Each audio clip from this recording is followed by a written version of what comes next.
I love women, and nothing attracts women like being rich and powerful in Minecraft. So for the next 100 days, we're going to try to get as rich as possible in Minecraft Hardcore. The game plan is simple. Step 1, speedrun the game, because the fastest way to get rich is to loot some end cities and get an elytra, which happens to be step 2. So we began by making your basic tools, selecting a bunch of food, and creating a sign to mark this momentous occasion. Had AIDS. You don't even have it anymore. Yes! I beat AIDS. We slept through the first night and spent day 2 mining, killing golems, and punching trees. The reason why our progress is so slow is because skies just won't stop lagging. Frozen! Can you kill him? It's day 3 already, so we've got to get a move on. If we want to speedrun the game to become rich and powerful, we're going to have to go to the nether. So we need a bucket, a flint and steel, and maybe some armor. Side note, this is when we found our first diamond. We're basically rich already. One quick portal later, and we're in the nether. Do they get stuck in boats? Oh, no! I think it's day 4. It's hard to tell without any sunlight, but we found a fortress. And of course, it's on the other side of a massive lava lake. Hop in. By day 5, we had all the blaze rods that we needed, so we made our way back across the lava to escape the nether. For the rest of night 5 and the start of day 6, we gathered tons of food that will definitely, maybe, probably be enough to get us an elytra. Unfortunately, we still need ender pearls, so we thought about going back into the nether before realizing we could just make another nether portal in the stronghold portal room. Did that make sense? While looking for the stronghold, we found a shipwreck with lots of money and a treasure map, so of course we had to go and find the loot, which we did on day 7. Skip forward a few minutes and our stronghold is right underneath the ocean. Great, this definitely won't cause us immense amounts of pain and agony for the rest of the 100 days. Right away we found some more diamonds, and the portal room, but before we went back into the nether, we had to go and destroy a library. Day 8, I forgot how to read, but we found a bastion, so now we have plenty of gold to trade with some piglins. Guess what we did on day 9? Day 10, we were back in the stronghold, ready to beat the dragon, something that we've done countless times, so of course we had no trouble. And that's step 1 complete. We made sure to grab the dragon egg before making our way to the outer end island, because if you didn't know, it's the rarest item on our Minecraft server. Day 11, and it's time to begin step 2. Loot some end cities and get an elytra. Day 13, we found our first end city. Yeah, you heard that right. It only took us 2 days to find this thing, and it doesn't even have an end ship. So we grabbed everything that we could and went in search of another end city. Day 15, another end city, no ship. Day 17, another end city, no... Oh wait, this one does have a ship, but there's a problem. Remember all that food that we gathered on day 6 that I said would definitely, maybe, probably be enough to get us an elytra? It wasn't, and now we're stuck eating chorus fruit. Went off hot. Where are you going? This is shit. It's so bad, I'm going out here to eat. So eventually, we resorted to the most cowardly building strategy of all time, but it worked, and there were only 2 shulkers left between us and the elytra. They're gone for you? No, they're not. They're definitely not. Get your bucket up. My bucket is out, bruv. This is so scary. Uh-oh, I have to recharge. Uh-oh! Day 19, and we finally got the elytra. But there are 2 of us, so now we have to get another. And to make things even worse, we forgot to collect sugarcane and gunpowder to make some rockets. So we only have 6. Fly. Wait, where are you going exactly? I don't know, I just wanted to fly. That's a waste of one of our 6 rockets. We finished looting the rest of this city and spent day 20 looking for another. It's the smallest end city I've ever seen.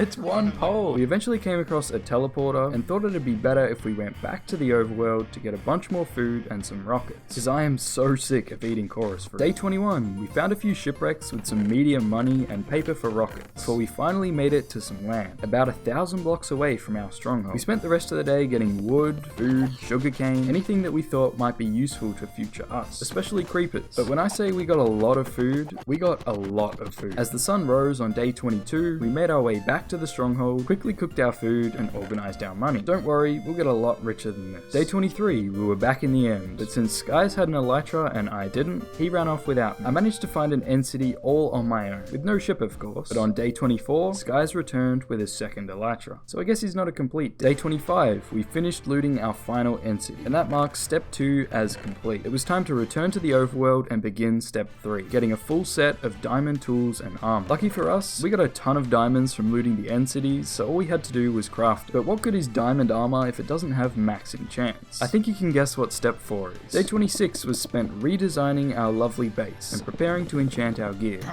what is going on here? It's stylish. I like this home. What is this? This place is so shit. Day 27, we tried to enchant but didn't have enough lapis, so we had to go mine. What do you see?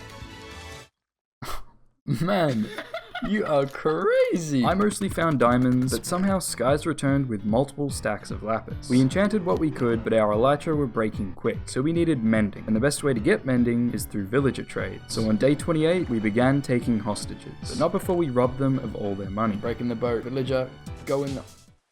Where did he go? Day 29, I found a little rat that tried to escape, but their trades was still too expensive, so we had to go and get a zombie to help negotiate their prices. While gathering the materials to cure the villagers, I found a 13 vein of diamonds. That's pretty rich. Day 30, the villagers are now disease-free. Look at this funky little house you're making. It's sick. Look, it's so stylish. You got the water coming down. Now we just have to break the lectern until they give us a good trade. Very fun. Day 31, Skies got sharpness 5, and I got mending. In total, I think we need 12 mending books each. But for now, we'll just get 4 and put it straight onto our elytra. We spent the rest of the day trying to get some XP in the nether when we found a bastion. A place full of money, but also full of brutes. Wait.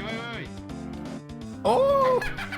Little rat piece of shit. By the time we got back, it was day 33, and we realized that we had no gunpowder and no TNT. 2 things that we needed to fly and to get netherite later on. So it was time to go and find some desert temples. Found one.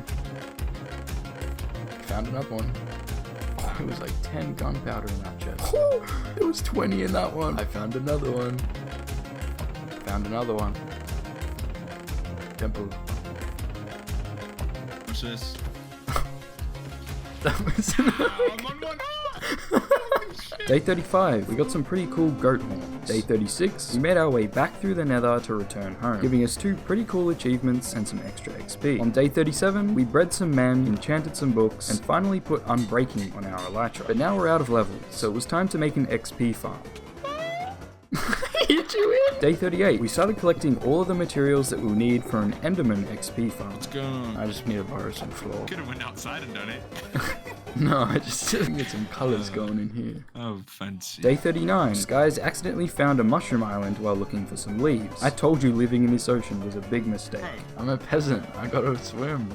Take me! Day 40, we bred some more men. Day 41, we finally found a name tag, and I thought I'd be nice and let Skies name Jim. Like muscles. I don't know how, but it's day 43 now, and we finally have everything that we need to make the farm. I'm not gonna bore you with how we made it, but basically you just go far away from the main island, build a small platform, and use an endermite to make the endermen angry so you can stab their shins. And by day 46, it was done. Release the endermans. It's not max speed yet because our swords suck, but once we have sharpness 5 and sweeping edge 3, this farm goes crazy fast. For the next 5 days, we farmed 30 levels, flew back to our base, enchanted, flew back to the farm, and repeated it all, until we finally realized that we could just move the enchanting table into the end on day 51. We also had a bit of a discussion about our choice of residency. It's not too bad for you guys because of the power of editing, but every time we needed the most basic of items, like food and wood, we would have to fly thousands of blocks across the ocean just to find it. But there's no time to dwell on that now. We have to finish getting rich. One of our villagers is brown. Okay. Does that mean he can't get a job? It's the green villagers who can't get jobs. I swear I'm not racist. For another 3 days, we just farmed endermen, enchanted gear, and traded with villagers, taking a quick break on day 54 to mine some lapis. We came back with 2 stacks of diamonds instead, so I put those diamonds to good use by making the most advanced carrot farm that you've ever seen. Because what better way to show that you're rich than by eating pure gold? I learned that from Mr. Beats. Oh, look at this farm. Yeah, what do you think, man? Looks like shit. Day 56, we're back to farming endermen. I haven't seen sunlight in days, but it'll all be worth it when we have this maxed out diamond gear. Day 58, I messed up the enchants on my pickaxe, and now I have to say goodbye to... Day 58, we're back to farming endermen. But don't worry, this should be the last time. Hopefully, because pretty much all of our tools and armor are fully maxed out with enchants. And that's step 4 complete. But diamonds are for poor people, and we're here to get rich. So day 61 marked the beginning of step 5, getting enough ancient debris to convert all of our tools and armor into netherite. Remember all that gunpowder and TNT that we collected on day 34? Now we get to use it. We tried Skies' way first, placing the TNT in a line and just lighting the first one. It didn't work, so we tried my way of running through it and lighting each piece of TNT, which was slightly better and brought us to a grand total of 4 ancient debris. Yeah, not worth it for a whole stack of TNT, so we just stuck to the old-fashioned way. Oh, I found some. And after a minute of mining, we already had the exact same amount as what we got from a stack of TNT. So now that's 2 ingots, or 8 ancient debris, and we only need 36 each. So we googled some ways to try and make it faster. He said mine on the chunk borderline. Apparently that gives you more chances. I just got netherite straight away. We may have gone a little overboard, and by day 64, we had more than enough ancient debris to convert all of our diamond gear into netherite. But first, I've got to max out this diamond hoe, so it's back to the Enderman farm for me.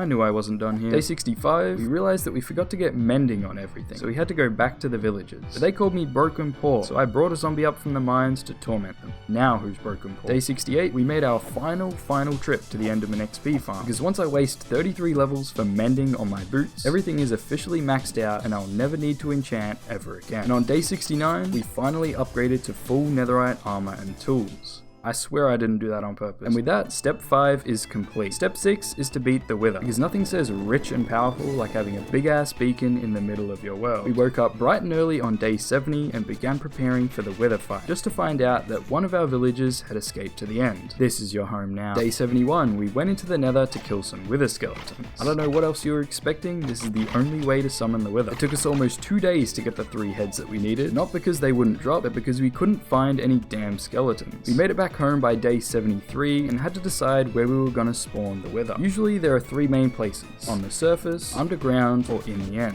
I chose the middle of our base, but Sky said no, so we compromised and dug down to diamond level. That way, during the fight, the Wither can hopefully help us uncover some free money. Just plate. Oh shit. Light him up. This is easy. The rocket's way hard. Yeah, it was like impossible. Hang on, Oh, my bad.